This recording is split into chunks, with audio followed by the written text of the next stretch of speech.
ప్రతి ఒక్క ధాన్యానికి ఒక రక్షణ కవచం ఉంటుంది. వాటిని సైన్స్ లో యాంటీ న్యూట్రియన్స్ అంటారు. రైస్ లో కూడా ఉంటుంది, మిల్లెట్స్ లో కూడా ఉంటుంది, వీట్ లో కూడా ఉంటుంది.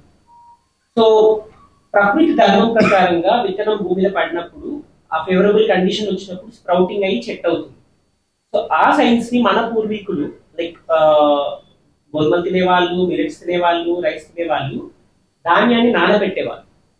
నానబెట్టేటప్పుడు ఫర్మెంటేషన్ చేసేవాళ్ళు.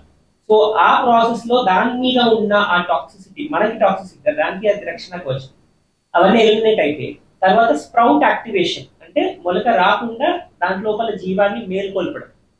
దాంట్లో 70% ఆ టాక్సిసిటీ వెళ్ళిపోయేది. మిగతా కుకింగ్ లో ఇంకొక 10 to 20% టాక్సిసిటీ వెళ్ళిపోయేది.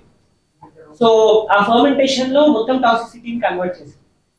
సో ఎప్పుడైతే గోధుమలు మనం స్ప్రౌట్ చేసి మొత్తం మొలక చేసే అవసరం లేదు, ఆ స్ప్రౌట్ యాక్టివేషన్ చేసేసి ఆ పిండితో రొట్టెలు చేసుకుంటే ఏ ప్రాబ్లం కాదు. దాన్ని ఇంకా ఫర్మెంటేషన్ చేసుకుంటే అసలే ప్రాబ్లం రాదు. సో ఈ నాలెడ్జ్ అనేది మొత్తం అంతరించిపోయింది.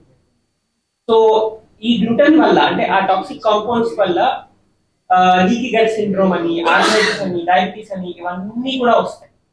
ఇప్పుడు వచ్చే గోధుమ పిండి అంత రిఫైన్డ్, అది చాలా ప్రాబ్లం. సో దాంట్లో గ్లూటెన్ కంటెంట్, దాంట్లో ఆ ప్రాసెసింగ్ చేయకపోవడము, అట్లానే మిల్లెట్స్ తింటే కూడా థైరాయిడ్ ప్రాబ్లం వస్తుంది. సో ఆ మిల్లెట్స్ ని కూడా ఈ విధంగానే ప్రాసెస్ చేస్తే దాంట్లో ఆ టాక్సిసిటీ పోతుంది, ఫైటిక్ యాసిడ్స్ అనే యాంటీ న్యూట్రియన్స్ అవన్నీ పోతాయి. అట్లాగే సాయిల్ గురించి ఒకరు అన్నారు. సాయిల్ అనేది ఇనార్గానిక్, ప్లాంట్ బేస్డ్ కాదు. సో మనకి డైజెషన్ కాదు. సో మన గట్ మైక్రోబ్స్ అంటే సూక్ష్మజీవులు కడుపులో ఏదైతే గట్ మైక్రోబ్స్ బాగుంటే ఎటువంటి తిన్నా డైజెషన్ చేసుకునే స్తోమత ఉంటుంది. కానీ ఈ మధ్య కాలంలో B12 డెఫిషియన్సీస్, గట్ ఇంబ్యాలెన్సెస్ ఇవన్నీ కూడా ఈ సెల్ ఫోన్ వాడడం వల్ల ఎక్కువ ఖర్చు అయిపోతుంది. ఆ జీవ కణాలు అన్ని ఖర్చు అయిపోతున్నాయి.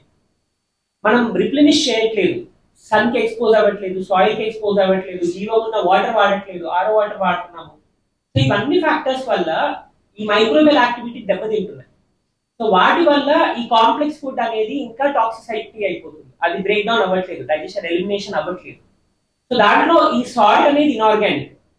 మనకు దొరికే టేబుల్ సాల్ట్ అంతా కూడా పెట్రోలియం ప్రోడక్ట్ చేసేటప్పుడు డ్రైయింగ్ వాటర్ ఏదైతే వస్తుందో దాన్ని డీహైడ్రేషన్ అండ్ రిఫైనింగ్ చేసి అవన్నీ ప్రాసెస్ చేసిన సాల్ట్.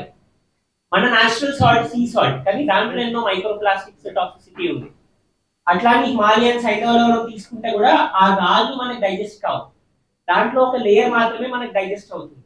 కానీ పూర్వీకులు ఆ సాల్ట్ ని కూడా శుద్ధి చేసుకునేవాళ్ళు, శుద్ధి చేసే ప్రక్రియలు ఉండేది.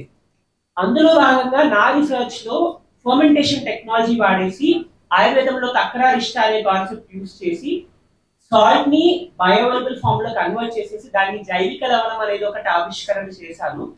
సో అది తీసుకుంటే సాల్ట్ ఇంటేక్ 50% తగ్గిపోతుంది, ఆ సాల్ట్ కూడా అబ్జర్వ్ అవుతుంది. దాంతో వచ్చే రుగ్మతలు అన్ని లైక్ బీపీ, కిడ్నీ ప్రాబ్లమ్ ఇవన్నీ కూడా ఎలిమినేట్ అయిపోతాయి. సో కిడ్నీలో సాల్ట్ అక్యుములేట్ అవుతే, అన్డైజెస్టెడ్ సాల్ట్ అక్యుములేట్ అవుతే బీపీ పెరుగుతుంది. సో బీపీ పెరగడం హార్ట్ యొక్క ధర్మం, ఎందుకంటే కిడ్నీలో అక్యుములేషన్స్ ని తొలగించాలి. సో మనం బీపీ మెడిసిన్ వేసుకుంటే అక్కడ అక్యుములేషన్స్ కంటిన్యూ అయ్యి రేపు కిడ్నీ ప్రాబ్లం వస్తుంది.